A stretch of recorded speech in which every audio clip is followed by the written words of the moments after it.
Hi, this is a guitar tutorial for the song Kholo Kholo from the movie Taare Zameen. The song essentially has 4 parts and I'll play this for you now.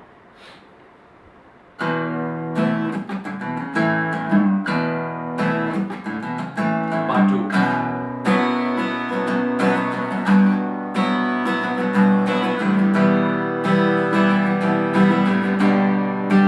Part 3.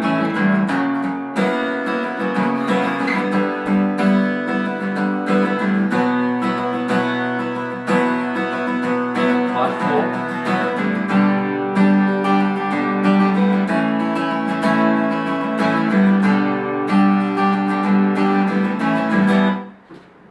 Okay, so we'll start with part 1 now, which was. So for this you need to play an E5 chord or an E power chord. E5 has, it's very similar to the E minor chord. So you play the top string open, the 5th string 2nd fret and the 4th string 2nd fret as well. Now the difference between an E5 and an E minor is that in the case of an E5 you play only the top 3 strings. Okay, so only the bass strings. An E minor of course is all of them. Now you can play the E5 in 2 ways. One is similar to an E minor, using your middle and your ring finger. And the other way is how I play it, how I prefer to play it, is using my index finger only. So I use one finger to press both the 4th as well as the 5th string. The advantage of doing this is that A, it gives me a little more control on my playing, and B, I can, since 3 fingers are free, I can actually use them to mute the other strings should there be a need. And in this song we will need to mute the strings. So once again, I would prefer, I would recommend you to use your index finger only.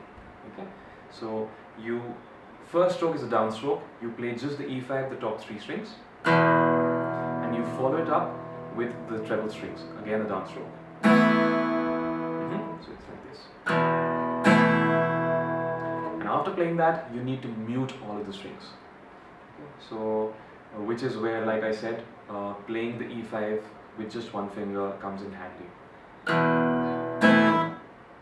So after playing the treble strings, I use my ring finger and my little finger to mute all of the strings. So just practice this a few more times.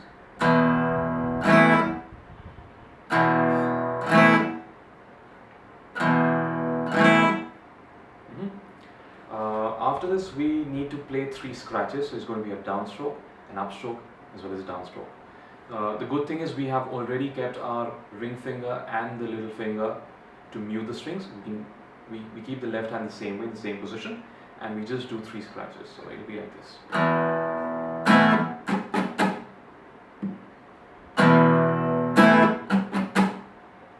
Once more. And after this, we play a little riff, which is on the 5th string. So 2nd fret, using your 1st finger. Then you play the 4th fret of the same string with your ring finger. And then you need to play the A5 chord. Now the A5 chord is similar to the E5, just move 1 string down. So it's going to be a 5th string open, 2nd fret of the 4th string, and 2nd fret of the 3rd string. Okay. Now similar to the E5, I prefer to play the A5 with just one finger, which is my index finger. So once again. So you need to play the A5 twice, so it's going to be 2 downstrokes. So all of these are downstrokes in fact for this particular riff. Do that once more.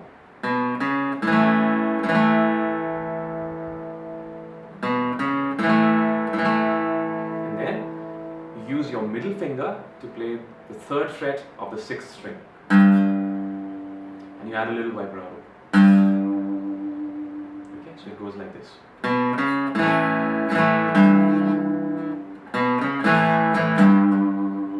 So I'll play the first part again very slowly.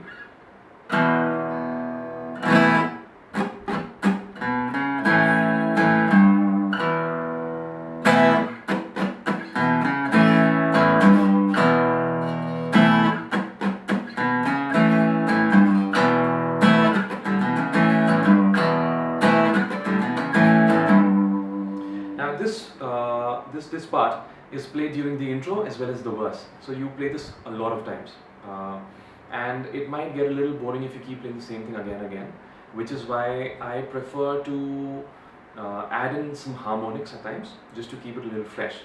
So instead of the scratches, I either play the harmonics on the 5th fret, or I play them on the 7th fret, or I play them on the 12th fret. Okay? Yeah, so it goes something like this.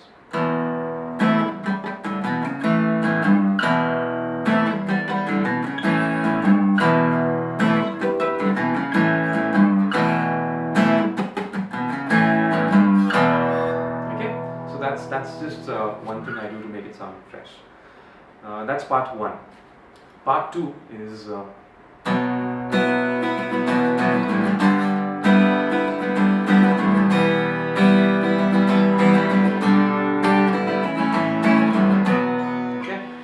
this is how it's been played originally.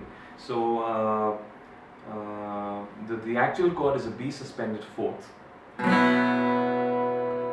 Which is nothing but a B5, and then you play the 1st and the 2nd string open. Okay, so you're adding an E note, which, as we know, is the 4th note in the case of a B major scale. So B, C sharp, D sharp, and E. So it's called a B suspended 4th. In case you don't know the theory, I'll be doing some separate lessons on chord construction as well, and I'll link them up later. Okay, but it's a B suspended 4th, like I said. How you play a B suspended 4th? The 5th string, the 2nd fret with your index finger, 4th string, 4th fret with your ring finger, and your 3rd string, 4th fret with your little finger, and keep the 1st and the 2nd string open. Okay. The next chord is, this is a G6. So you take a G major bar, but instead of barring with the 1st finger, you just press the 3rd fret of the 6th string, the top string, 3rd fret with your 1st finger, and again you keep the 1st and the 2nd string open. So net you're adding another E note here, which is the 6th, so which is why it's called a G6. The 3rd chord is an E minor,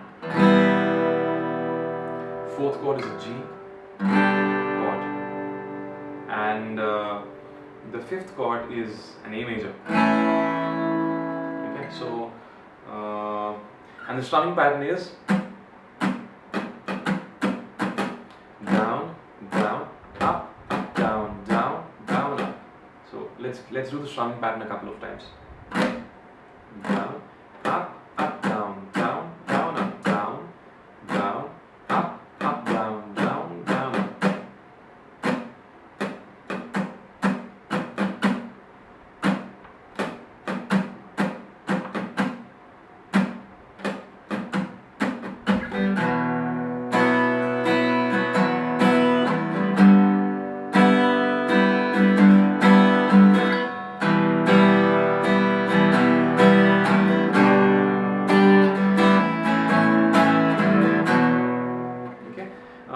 The only thing is that for each of these chords, you play the whole strumming pattern once, but when you play the G and the A, there is one pattern for both of these chords, so it goes like this.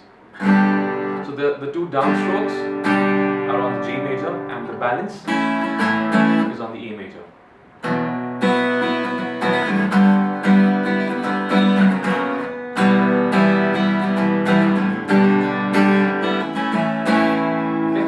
This is the way the song is being played originally.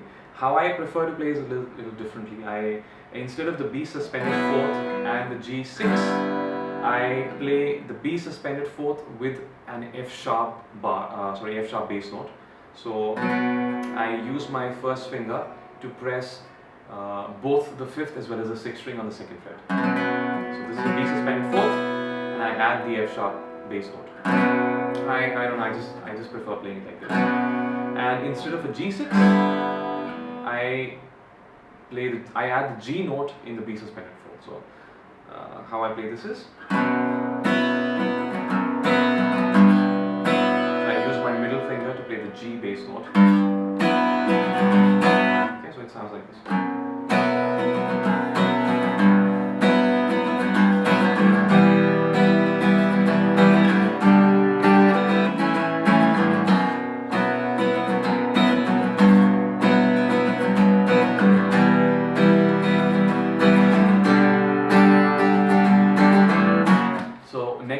part 3.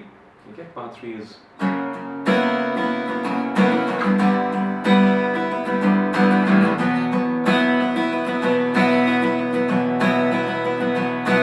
So 3 chords are played here. First chord is, I don't really know the name of this chord, and I tried to figure out using the notes but could not come to a conclusion. So it's the same as a G6 chord, but you just move 1 fret back. But it's not an F sharp 6. Okay. So you take an F major chord and keep the first and the second string open. This chord, let me know in case you know this chord.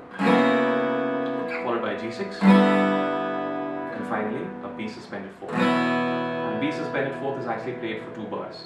So it's like this. And the strumming pattern is very similar to part 2, but instead of a down down, I add in another down. So it's a down down down. I prefer to play it like that, and because it kind of changes the dynamics of the song. So I play it like this.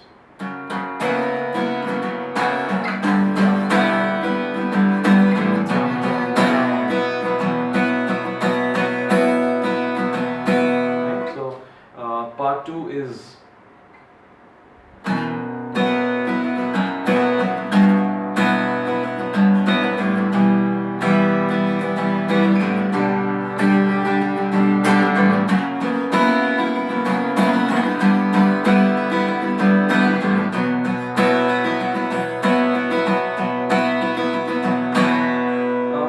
just one more thing that I forgot to mention. In part 2, so he plays a B suspended 4th, a G6, an E minor, G, followed by an A, and he repeats it, but the second time instead of a G and an A, he just plays a G. Okay, so he doesn't play the A the second time. Just remember that. Okay, so anyways, coming back to part 3, we've done the part 3. Then it's part 4. Part 4 is very simple. It's just a G major, followed by an A major, and a G major, E minor.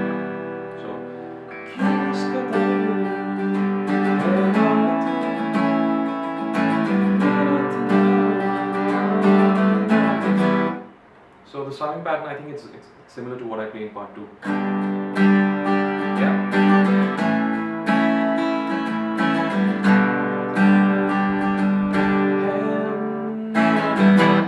Okay.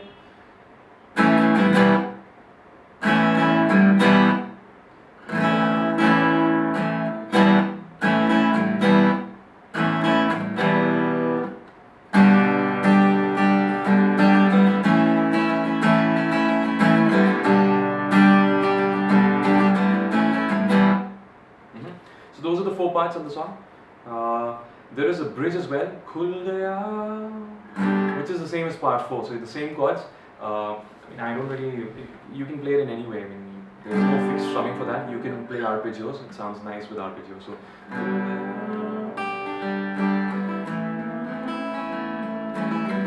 I just lightly strum.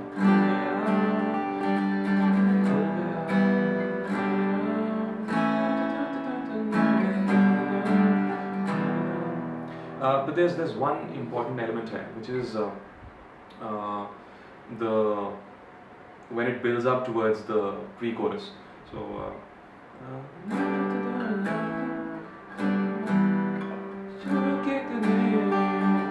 don't know the lyrics actually. So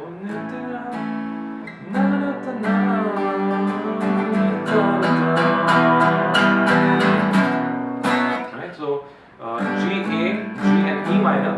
The last time, instead of your regular strumming, just do down strokes and it's like a crescendo. So